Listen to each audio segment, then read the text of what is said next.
Welcome to another deep dive.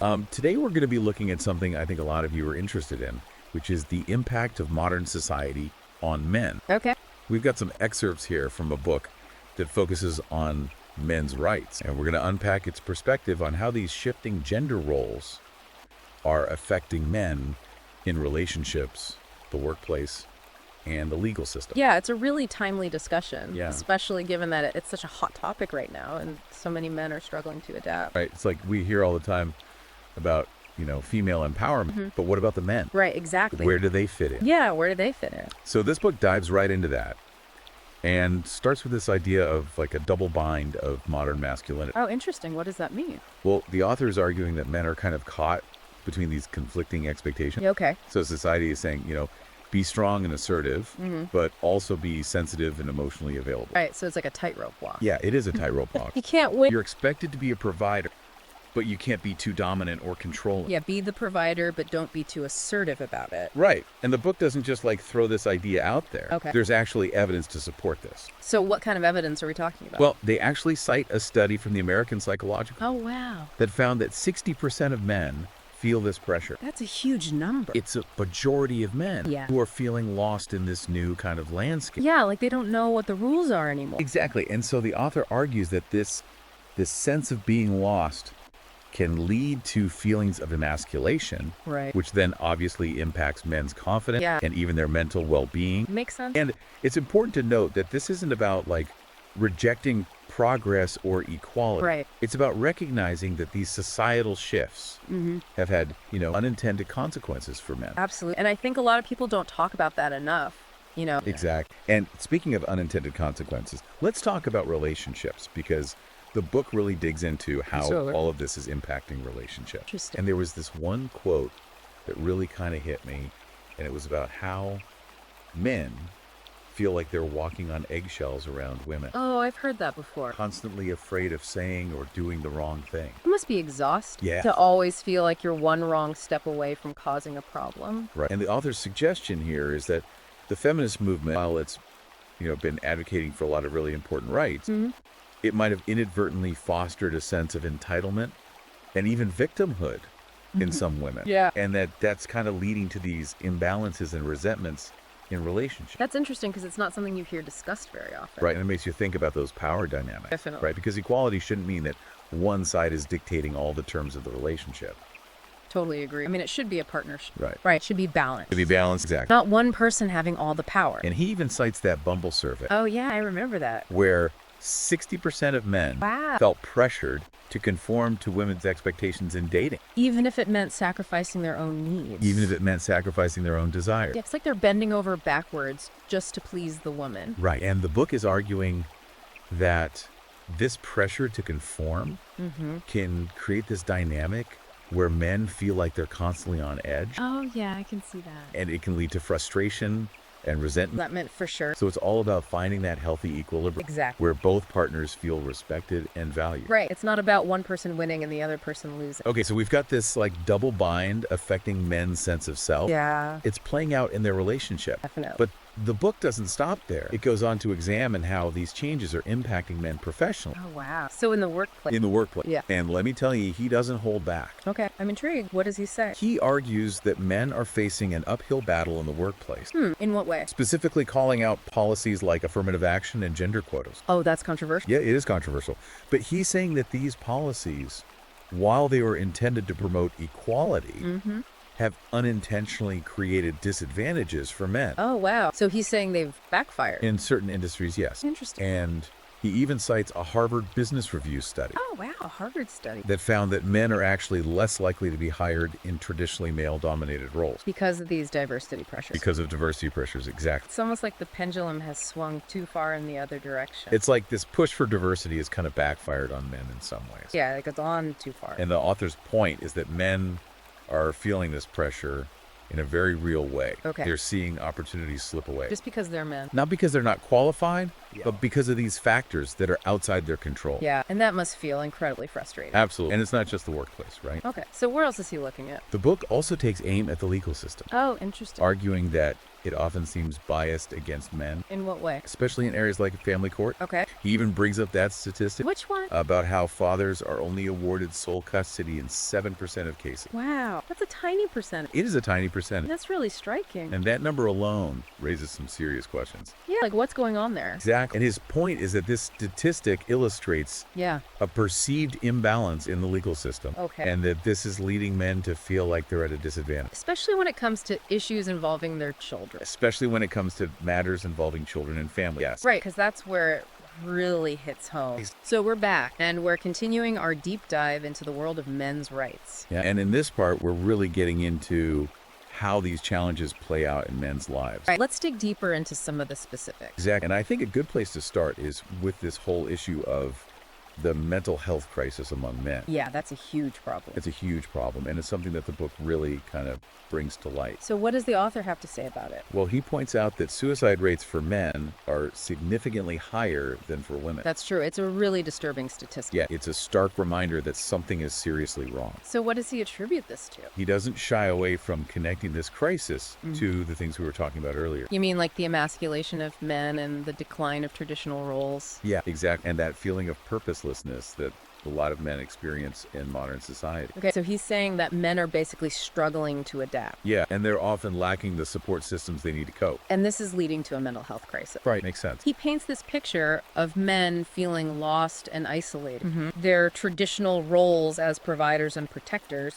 are being dismissed or ridiculed. Like they're being told their masculinity is toxic. Yeah, and they're left wondering, well, who am I supposed to be then? Exactly. And he argues that this sense of displacement is made even worse by the way men are portrayed in the media. Oh, yes. On one hand, they're shown as like incompetent, bumbling fool, you know, the butt of the joke. Right, the stereotypical sitcom dad. Exactly. But then on the other hand, they're depicted as aggressive, dangerous predators. So it's like a double standard. Yeah, it's a no-win situation. You're either a joke or a threat. And he uses this really powerful phrase, perpetual victimhood, Interesting. What does he mean by that? to describe how certain groups in society are constantly claiming victim status, Oh, which then creates this culture where men are often seen as the perpetrator, regardless of the circumstance. regardless of the individual circumstance. Yeah. So he's saying that men are being unfairly targeted. And he specifically points to the influence of woke culture. That's a hot topic these days. It is a hot topic, and he's arguing that while it has raised some important issues, it's also contributed to a climate where men feel constantly under attack And afraid to speak their and minds afraid to speak their minds. Exactly. because they're worried about being canceled or something. Right. That's interesting. He used a really stark example to illustrate this point, the Duke Lacrosse case. Oh, wow. Yeah, I remember that case. Those young men were practically crucified in the media. Yeah, based on accusations that turned out to be completely false, Exact. And it just shows how quickly public opinion can turn against men. especially when it's fueled by those narratives of men as predators. Right. And the author is arguing that this fear of false accusations has led to a chilling effect, Meaning what? meaning that men are hesitant to mentor women or even interact with them in certain professional settings, Because they're afraid of being misconstrued. or accused of something they didn't do. Yeah, that's a real concern these days.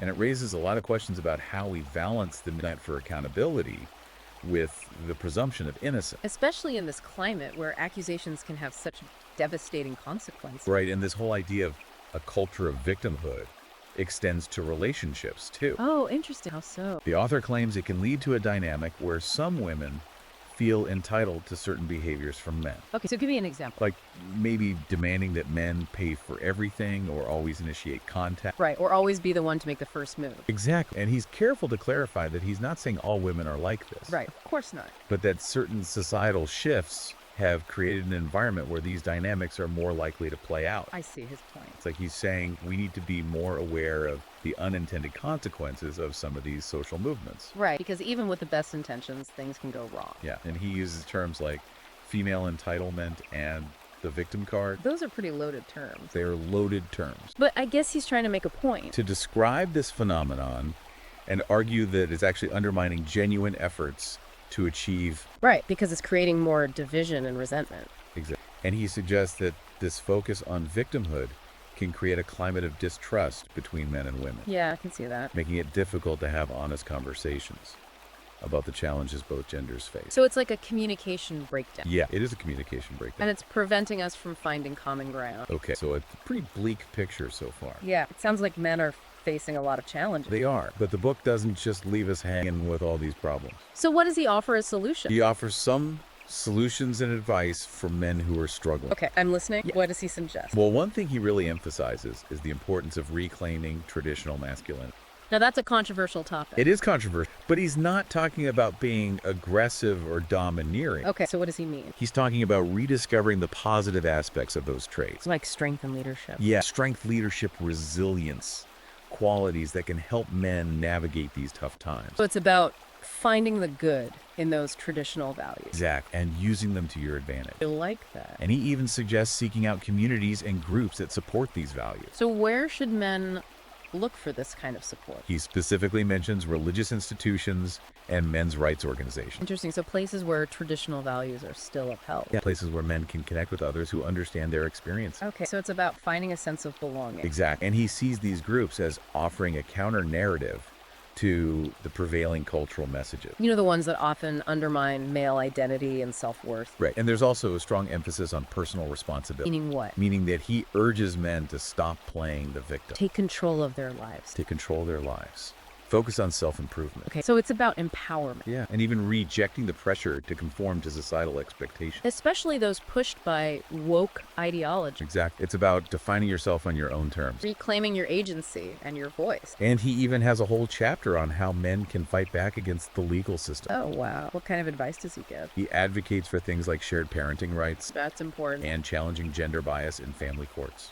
Okay, so he's giving men practical tools to fight for their rights. Right. He provides legal resources, strategies for men facing custody battles or false accusations. That's really helpful. I bet a lot of men feel lost in those situations. And he talks about the importance of men supporting each other. Yeah, creating those communities of like-minded individuals. Exactly. Offering encouragement and guidance. Okay, so it's about brotherhood and camaraderie. Right. Yeah. Recognizing the power of those connections. Especially in a world where men often feel isolated. He encourages men to find positive role models. People who embody those values of traditional masculinity. Right. Both in their personal lives and in history. So looking to the past for inspiration. Exactly. Drawing inspiration from those who have faced adversity and overcome it. Okay, so it's about resilience and finding strength in those who came before you.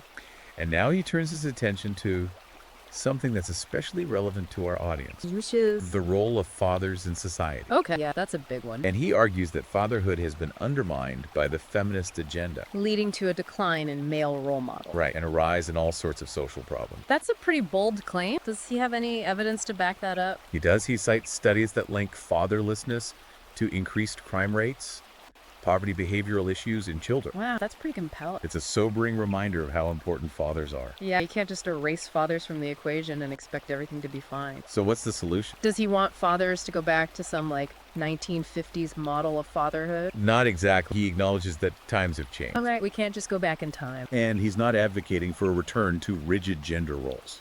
Okay, so what is he suggesting? He's more focused on fathers being actively involved in their children's lives. Emotionally and practically. Exact. Setting boundaries, providing discipline. Teaching them about responsibility. Yeah. Teaching them about responsibility, financial literacy, a strong work ethic. Okay, so it's about being a role model, a guide. And he emphasizes that these are skills that can be learned. Even by men who didn't have good father figures themselves. Exactly. He recommends mentorship programs, support groups for fathers. So it's about recognizing that fatherhood is a journey. Right. And there's always room for growth. You can always learn and improve. And he encourages fathers to challenge those prevailing narratives that portray them as incompetent or unnecessary. Yeah, to stand up for their rights. Especially in areas like child custody and family law. So it's about empowerment again. Exactly. Empowering fathers to fight for their place in their families' lives. Okay, so what else does he talk about? He then shifts gears a bit and tackles the issue of education. Oh, interesting. What does he have to say about that? He argues that the modern education system is failing boys, In what way? particularly in areas like discipline and traditional values. Okay, so he's saying that schools aren't teaching boys what they need to know.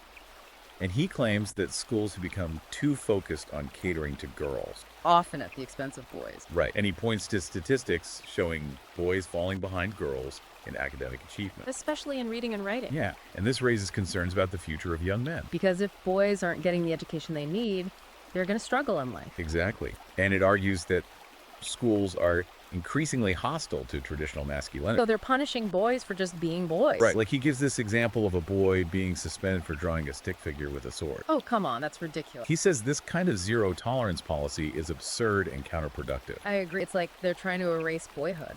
And he criticizes the overemphasis on sensitivity and emotional expression in schools. He's saying that it ignores the unique developmental needs of boys. Yeah, and he believes it's important to allow boys to be boys. To express their energy and individuality. Right, and he even suggests that some aspects of the curriculum are designed to indoctrinate boys with feminist ideology. Wow, that's a pretty strong accusation. He uses terms like woke indoctrination and the emasculation of boys. So he's saying that schools are actively trying to undermine boys' sense of self-worth. It's a controversial claim, but he backs it up with examples of specific curriculum materials and school policy. Okay, so he's not just making this stuff up. So if he's so critical of the public school system, what does he propose as an alternative? Does he want boys to drop out of school? Not at all. He's a strong advocate for school choice. Okay, so giving parents more options. Right. He argues that parents should have more control over their children's education. I can see his point. And he even mentions homeschooling as a viable option. So taking your kids out of the system altogether. For families who are dissatisfied with the public school system. It's a big decision, but I can see why some parents would choose that. And he offers practical advice for parents who are considering Like what kind of advice? information on legal requirements, curriculum options. Okay, so the nuts and bolts of homeschooling.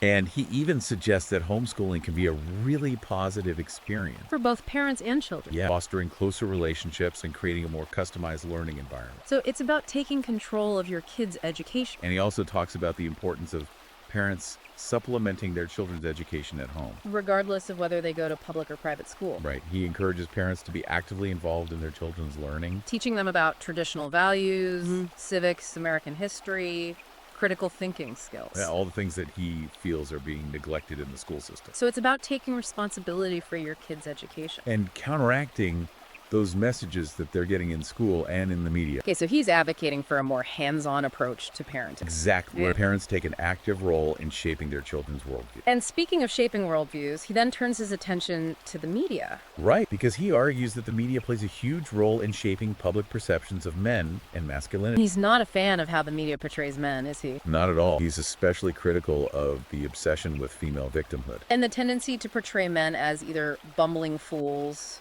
or dangerous predators. He provides all these examples of media coverage that he sees as biased against men. From news stories to TV shows. And he even argues that some media outlets deliberately promote a feminist agenda Using their platform to undermine traditional masculinity. and promote a narrative of male guilt and oppression. Wow, that's a pretty serious accusation. So what does he suggest men do about it? Does he want them to boycott the media? Not exactly. He encourages men to be more critical of the media they consume To challenge biased reporting. and seek out alternative sources of information. Okay, so be more discerning about what you're reading and watching. And he even suggests that men should create their own media platforms and content. Wow, so take control of the narrative. Exact. Provide a platform for men's voices and perspective. That's a bold move. He sees it as a form of activism. Pushing back against those cultural forces that are trying to silence men. And he offers practical advice for men who want to create their own content. Like how to use social media podcasting, video production. So it's not just about complaining about the media,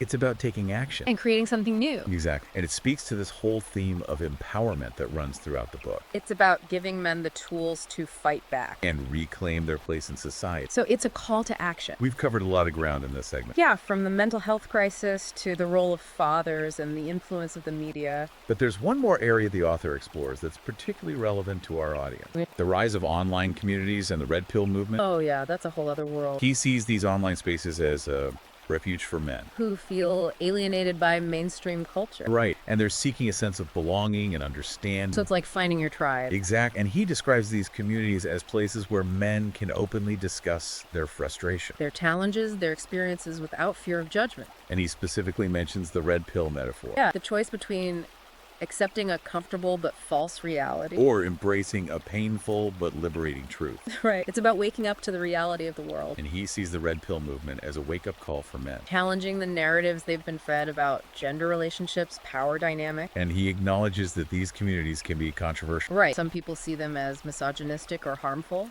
But he argues that it's important to understand the context and motivations behind these movements. But try to see things from their perspective. Right. And he suggests that some of the anger and frustration expressed in these communities is a natural reaction. To the sense of emasculation and injustice that many men feel. Exactly. It's like a pressure cooker that's finally releasing some steam. And he's saying that it's important to listen to these voices. Try to understand what's driving men to seek out these alternative perspectives. So instead of just dismissing them, try to engage with them. Right. And he even goes so far as to say that these online communities can be a source of support and For men who are struggling, offering a sense of brotherhood and camaraderie a place where they can connect with like-minded individuals. without fear of judgment. So it's about finding a community and building a support network. Exactly. But he also acknowledges that not all men's online communities are created equal. Right. Some are more positive than others. Some are more focused on self-improvement and personal growth. While others might be more negative and angry. Right. And he encourages men to be discerning about the communities they join. To find the ones that align with their values and goals. And he cautions against isolating yourself in online echo chambers. Right. It's important to get different perspectives. Maintain a balanced outlook, So use these spaces as a tool for growth and connection. not as a replacement for real-life interaction. Right. And it's important to remember that these communities are just one part of a larger cultural shift. He sees them as a sign that men are no longer willing to accept the status quo. And they're looking for new ways to define themselves and their roles in society. It's a really fascinating phenomenon. And it's definitely something we'll be talking about for years to come. Well, this has been a fascinating journey through the world of men's rights. Yeah, we've covered a lot of ground. We've explored the challenges, the arguments, and even some potential solutions. But our deep dive isn't over yet. Right, there's one more area we need to explore. And it's probably the most controversial. The author's views on feminism and the woke agenda. Yeah, he doesn't hold back on this one. We'll examine his critique of these ideologies. And see if there's any possibility for a more balanced future for both men and women. It's going to be thought-provoking, for sure. So stay tuned for our final segment. Okay, so we talk about a lot of the challenges men face in today's world. You know, those shifting relationship dynamics, the pressures of the workplace, the legal system. Right, we've covered a lot of ground. But now in this final part, we're going to get into what the author sees as kind of the root of these issues. The big bad wolf, so to speak. Yeah, and that's feminism and the woke agenda. Okay, this is where things get really interesting. I'll admit I was a little hesitant about this part. Yeah, it's a bit of a minefield. It feels like walking into a minefield. You never know what's going to set people off. But the author doesn't hold back. So what's his take? He sees these movements as the driving force behind a lot of the problems men are facing today. Okay, so he's saying they're the root of all evil. Well, maybe not all evil, but Figuratively speaking. he's arguing that while they may have started with good intentions, they've gone too far Okay, so they've overcorrected. and created a culture that's hostile to men and traditional values. That's a pretty strong statement. And he's especially critical of what he calls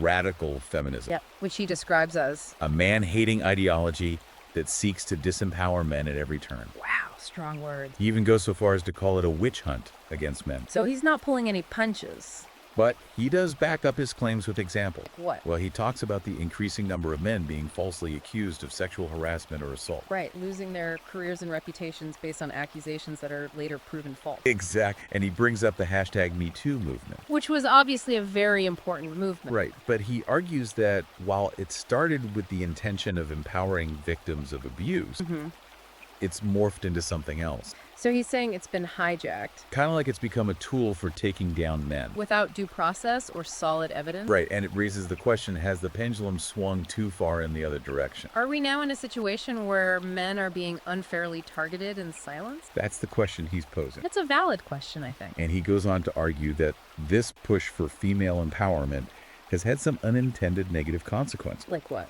Specifically, he mentions the decline of the traditional family structure Okay.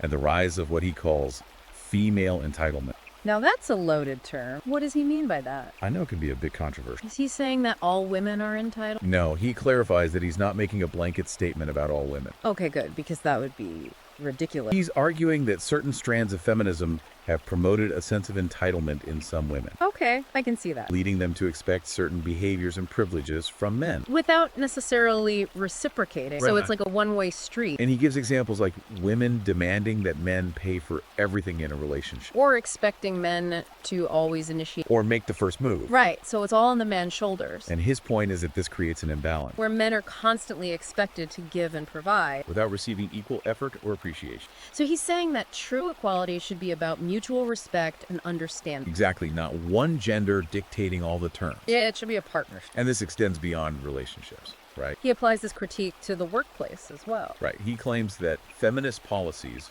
while aiming for equality, have actually created a new set of obstacles for men. In what way? He points to things like affirmative action and gender quotas, Okay. arguing that they often disadvantage men. Especially in fields that have traditionally been male-dominated, Exactly. He gives the example of men being passed over for promotions or job opportunities, even when they're more qualified. simply to meet diversity targets. So she's saying the system is rigged against them. In a way, yes. It's like they're being punished for being men. And he doesn't stop there. Okay, where else does he go with this? He even argues that the legal system has become biased against men Especially in family court. in divorce proceedings. So he's saying men are getting the short end of the stick. He claims that men are often presumed guilty in cases of domestic violence or child custody disputes. Even when the evidence is weak. Exactly. And he highlights that statistic we mentioned earlier. About fathers being awarded sole In a very small percentage of cases. right, which he sees as evidence of this bias. He's painting a pretty bleak picture. It sounds like he's saying men are under attack on all fronts. But he doesn't just complain about the problem. He offers solutions. He calls on men to reclaim their traditional masculinity. But not in an aggressive way. Right. Not in a way that's domineering. But in a way that emphasizes strength, responsibility, and leadership. Exactly. He wants men to find purpose and meaning in their roles as fathers, husbands, community leaders. So it's about finding your place in the world. And he encourages men to build communities, support each other, and even become more politically active. So taking action to change things. Right. Pushing back against policies they see as harmful, promoting the values they believe in. So it's a call to action. It's a fight for the future, he says. Wow, that's pretty powerful. Well, this has been quite a deep dive. We've explored some really complex and controversial ideas. I know this book might rub some people the wrong way, Yeah, it's definitely not for everyone. but I think it's important to hear these perspectives. Even if we don't agree with everything. It's about understanding the nuances of these issues and having a thoughtful dialogue. And I think we've done that today. If you're interested in exploring these ideas further, we encourage you to check out the full book. You can find it on Amazon Kindle and Google Play Books. It's definitely a thought-provoking read. It'll challenge your assumptions for sure. Thanks for joining us on this deep dive. We'll see you next time.